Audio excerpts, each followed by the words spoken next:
Здравейте, мили хора, и добре дошли отново в моя YouTube канал My Stardust Wish. Днешната тема е с варианти, 3 варианта, и темата е: обича ли ви? Намислете си човек и да видим отговора: обича ли ви той или тя? Имаме 3 варианта. Първи вариант, втори вариант и трети вариант. Като по молба на наша членка на канала съм сложила малки идентификации, по които може да се ориентирате. Вариант номер 1 е купчето с номер 14, розово купче на цвят. Избор номер 2 е купчето с число 15, оранжево купче. И избор номер 3 е 27 с лилавото купче. Изберете си вариант 1, 2 или 3. Аз ще преместя вариант номер 2 и номер 3 малко по-настрана. Изтеглила съм картите предварително, като в някои от вариантите се паднаха повече карти, в другите по-малко, но няма значение, както се е паднало така. Така че да видим вариант номер 1, розовото купче за вас. Обича ли ви той или тя? Да погледнем.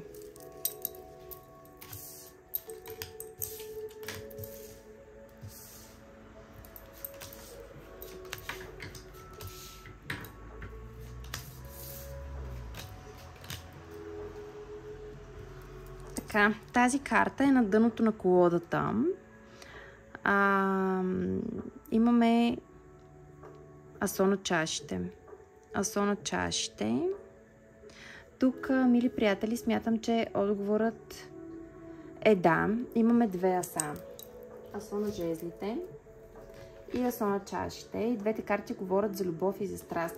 Човека, когато вие сте си намислили, изпитва много силна страст и много силна любов, влюбеност, ново начало с вас, мили приятели. Тук излиза идентификацията на краля на жезлите. Много така страстна личност, много огнена личност, овен лъв или стрелец, но не е задължително. Просто човека може да бъде в такава стихия. Този човек е някой от вашето минало, шестицата на чашите излиза тук, някой от вашето минало, някой, който вие преди сте можели да сте имали взаимоотношения и сега да ви се така възобновляват тези взаимоотношения. Може да е човек, който сте познавали, нямали сте нищо и сега изведнъж се заражда нещо ново между вас. Но тук определено имаме картата на миналото. Някой от вашето минало, който се връща отново във вашата енергия. Имаме човек, който е акостирал тук на свободния, спокоен бряг с шестицата на мечовете. Т.е. този човек е преминал много големи катаклизми, много големи препятствия в живота си, големи бури, големи цунамита, но най-накрая е успял да акостира и вече е спокоен. Имаме картата на влюбените тук. Възможно е да сте в избор, възможно е за някой от вас да говорим за тройна конфигурация, възможно този човек просто да се чувства изключително влюбен във вас, много влюбен, много така духовно свързан с вас, енергично свързан с вас. Просто някакси такава много сериозна, силна връзка виждам тук между вас. Този крал на жезлите се чувства като прилепнал към вас. Той няма търпение да грабне тази чаша пълна с любов от вас. Картата на влюбените, ако можете да видите тук, Адам и Ева. Ева му подава на Адам ябълката тук. Този човек е много така опиянен от вашата визия, от вашето излъчване, чувства се много силно привлечен и е готов да работи по тези взаимоотношения, колкото и да му е трудно. Имаме в обърнат вариант тройката на пентаклите. Колкото и да му е трудно на този човек, той е готов да работи по тези взаимоотношения. Отговорът тук категорично е да. Човека ви обича, човека изпитва влюбеност, човека изпитва желание за ново начало. Може да сте имали взаимоотношения в миналото и сега те да се възраждат наново. Може да е нова любов, за някой от вас ще говорим, но този човек определено изпитва силна влюбеност, силна привързаност към вас. Определено ви обича. Отговорът тук е да, обича ви. И да видим какво иска да ви каже. Не съм достатъчно добър за теб, ти си като звезда в небето. Или не съм достатъчно добра за теб, ти си като звезда в небето. Ниско самочувствие лавям тук в този човек. някак си ви поставя на пиедестал. Да, и тази карта. Имам ниско самочувствие, имам нужда да се излекувам от това, ще ми помогнеш ли? Много интересно тези две карти как се паднаха наистина една след друга, докато ги разбърквах и двете свърчаха една след друга. Първо от черната колода, после от бялата колода. Но наистина двете говорят за човек, който не се чувства достатъчно добър за вас, мили хора. Този човек ви поставя вас на пиедестал. Колкото и да не е характерно това за краля на жезлите, то този човек определено има ниско самочувствие и ви вижда в много по-добра светлина от него самия. Избор номер 1. Да, но отговорът тук определено е да. Този човек ви обича и е влюбен във вас. Така, и да видим вариант номер 2. Тези от вас, които избраха оранжевото купче с числото 15, да видим обича ли ви. Избор номер 2. Тук имаме 3 послания от намисления човек.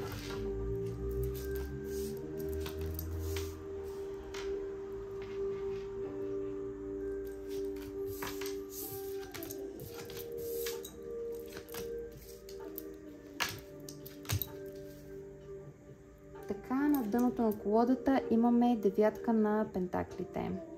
Да. Тук имаме повторение, върховния жрец и върховния жрец. Този човек се чувства много силно привлечен от вас духовно. Този човек е възможно да усеща много силна духовна връзка с вас. Другия вариант е да има желание да стигне до брак с вас. За някой от вас ще се отнася.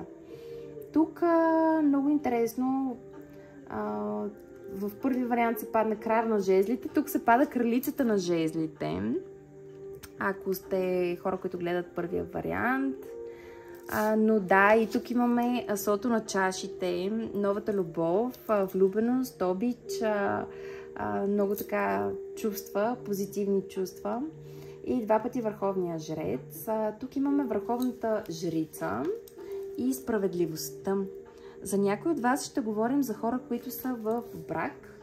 За други от вас ще говорим за хора, които преживяват развод с справедливостта, но доста тежък и труден развод. Тук справедливостта обърната. Ако можете да видите, не е в изправен вариант, ами е обърната и е доста тежка справедливост тук.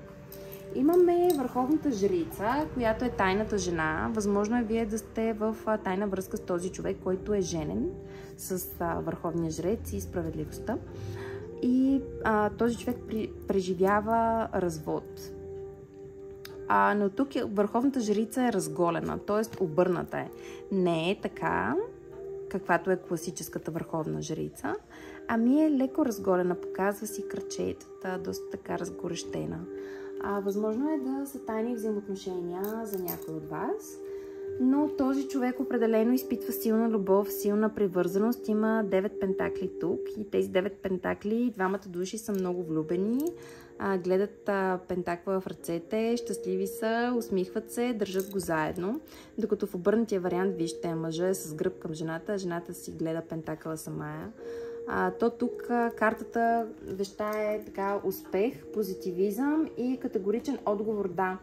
Този човек ви обича и този човек е влюбен във вас. Може да говорим за нови отношения, може да говорим за, пак както при първи вариант, хора, които са от миналото и сега техните взаимоотношения се възвръщат и се възродяват, но да, този човек определено ви усеща като много така страстна, енергична, привлекателна жена, много така силно привлечена от вашата красота, от вашата визия, от вашия интелект, от това, което сте. Защото кралицата на жезлите е точно това. Силен интелект, силен дух, силна искра, много така привлекателна жена. Може да не сте огнена зодия, Овен Лъв или Стрелец, но може да сте в тази енергия. Да видим какво иска да ви каже този човек. Хората избрали вариант номер 2. Любовта ни е по-силна от всичко друго. Дори да не сме заедно, аз винаги ще те обичам. Да, този човек определено тук при избор номер 2 ви обича. Имам друга несериозна връзка. Така ми харесва, не търся нищо ангажиращо. За някой от вас този човек иска да ви го каже. И можехме да сме толкова щастливи заедно, а аз се провалих толкова много. За други от вас този човек може да изпитва съжаление, че се е провалил и сега да се опитва да възобнови тези взаимоотношения с вас. Карта на справедливостта говори за тежка ситуация. Тук може да усеща липса на справедливост и че се е провалил по някакъв начин той. Но да, отговорът тук е да, обича ви. Вариант номер 2, тези от вас, които избрахте този вариант. Човека ви обича и е влюбен в вас.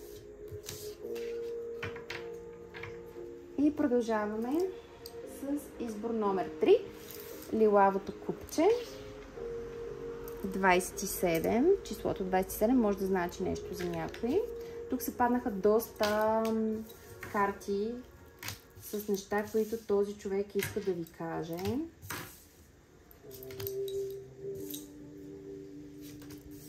И да видим. Обича ли ви избор номер 2? Избор номер 3, извиняйте.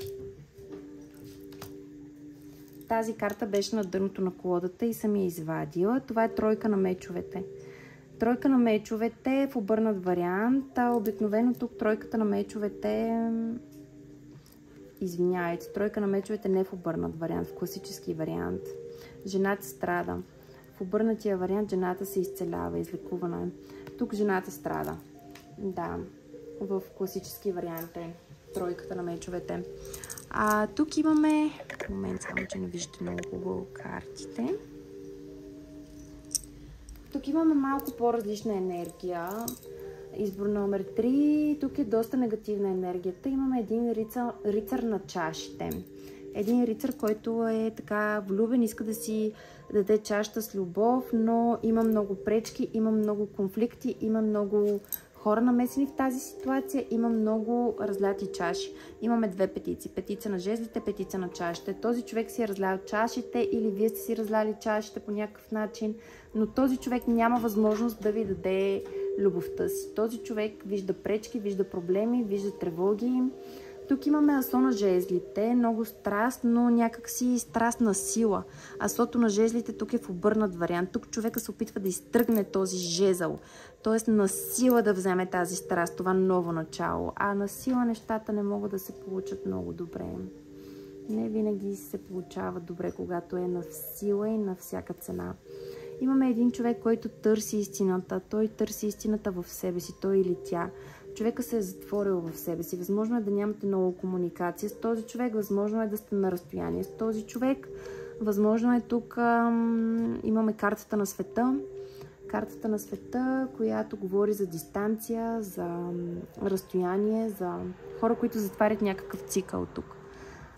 Човека се затваря много да работи. Тройка на пентаклите.